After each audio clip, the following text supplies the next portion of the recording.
funny. I am going to interview you about some school and learning. Okay, thank you. What do you have to do when you're a principal? The thing that I have to do as a principal is to help people be safe. To make sure that you're safe. To make you all laugh. What do you think of that? No? To be funny? No? No, I'm here to help all the students, make them feel safe and welcome, and then I also am here to help the teachers so that they can do the wonderful job that they are doing. That's what I do as a principal. But I passed out ice cream sandwiches today. I've eaten nachos. I've watched balloons go up. So I get to have all kinds of fun too. Is that good? All right, what's the next question? What do you do in the office all day? Oh my gosh, I just do this. Just kidding. I try not to be in my office. I try to be out to see you guys and to be in all the classrooms. But when I'm here in my office, I do email, I meet with Mr. Martinez, I meet with parents in here, and so that's about all I do. Sometimes I wish that I had like a little bed in the corner that I could sleep here, but I don't. All right, go ahead, next one. Why do we have to take the park? Oh, very hard question. All right, we have to take the park assessment because it is a law or a requirement, something that they are telling us that we have to do. If I was a little bit serious for a little while, I have to tell you that what is going to happen if you take the park is we get to know as teachers whether you're ready to go to the next level or not. Not that you're going to pass or not pass, but it tells us, all right, Himani's on track, she's going to be able to have a good career, and she's going to be able to go to college. So that's why we're taking the park. Okay? What do you do when kids are in trouble? Oh my gosh. You know, I have to tell you, I get very sad when students are in trouble. Beyond that, sometimes they have to come in here, they have to sit in the same chair you do, and sometimes I have to get really close to them just like I am with you. And sometimes we have to kind of get tough. Does your mom get tough with you and your dad? No. No, they don't? Sometimes when you're doing something you shouldn't be doing, do they tell you? That's the same kind of thing that I have to do with kids. Do you think that's my favorite part of the job?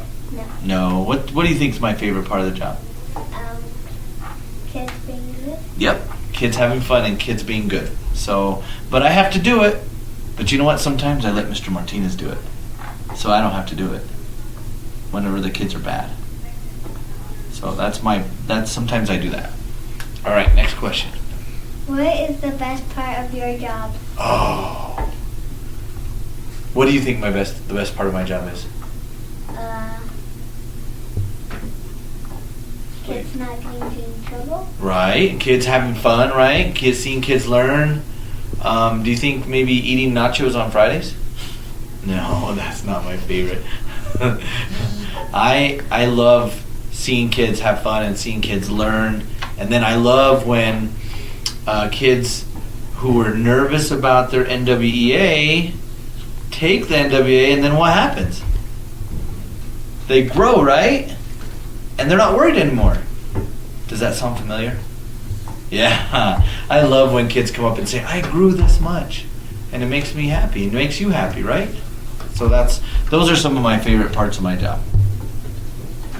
Cool. Anything else? No. That's it? Thank you so much.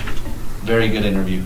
Hard-hitting questions from Miss Himani Patel. All right, next interview. Good job. You did good. Hi, my name is Anjali. I am interviewing your principal, Mr. Garcia. I am interviewing you so that they can learn about him and know about Puesta. I am interviewing him at our school, Puesta del Sol. Why did you become a principal? Oh, why did I become a principal? I think I don't know if you believe me, but I was a teacher before. And so I used to teach third grade. And what I liked about teaching third grade is I love the kids. And so after a while, I thought, oh, I love the kids so much.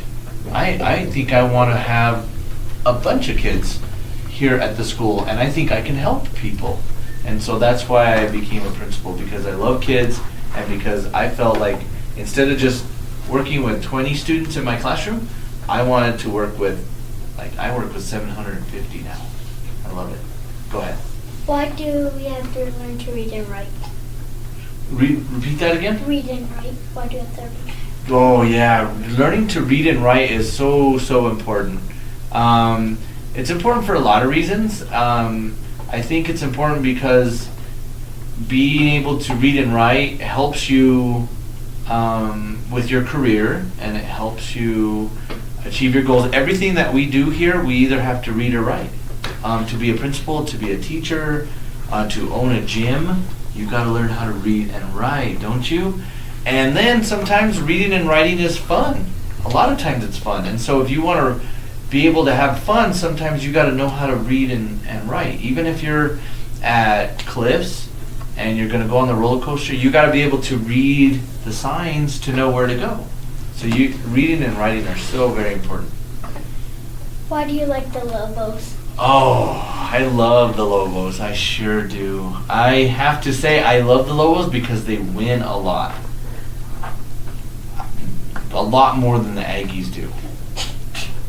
And so I think I love the Lobos because they are a really good team, and I like their colors.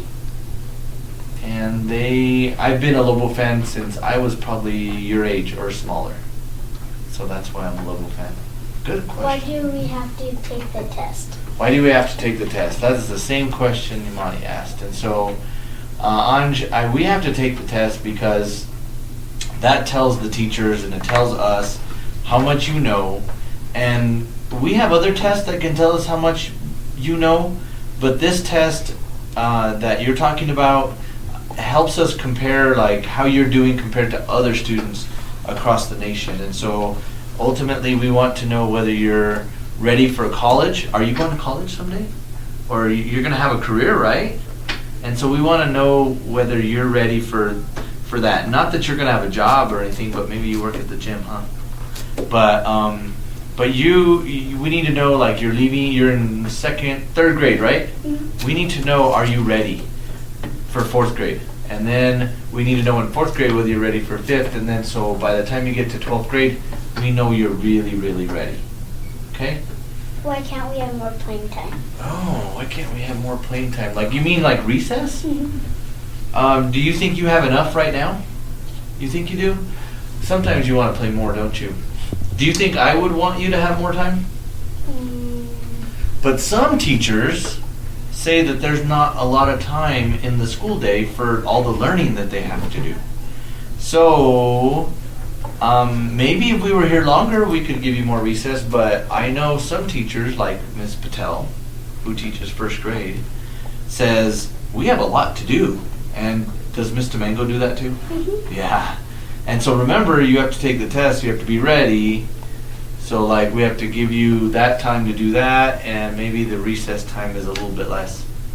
But like this morning, did you get to stay a little bit longer? Mm-hmm. Okay.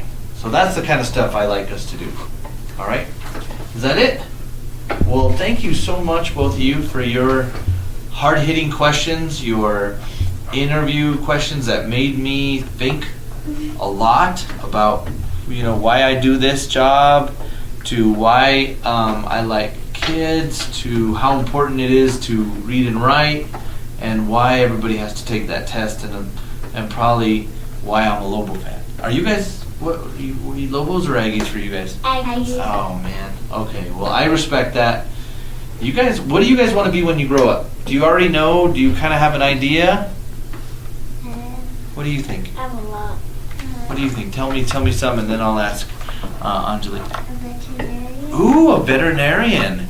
So do you have to learn to read and write when you're a veterinarian? Okay. Do you think there's going to be a test so that you become a veterinarian? Probably. And so do you know why we have to do all these things now? So what do you want to be? I have a lot. Which one? Tell me a few. Because you know what? When you're this age, A firefighter. Okay. Ambulance driver. Cool. So you enjoyed the assemblies this week, huh? That was cool. So, do you have to learn to read and write if you're a firefighter? Do you have to take a test to become a firefighter? And so those are the reasons why can you play when you're a firefighter? No. No, not as much, huh? So now you know why we do what we do here at the school, right? So, all right. Well, thank you so much, both of you, for your interview. Let me know if there's anything else that I can do to answer more of your questions.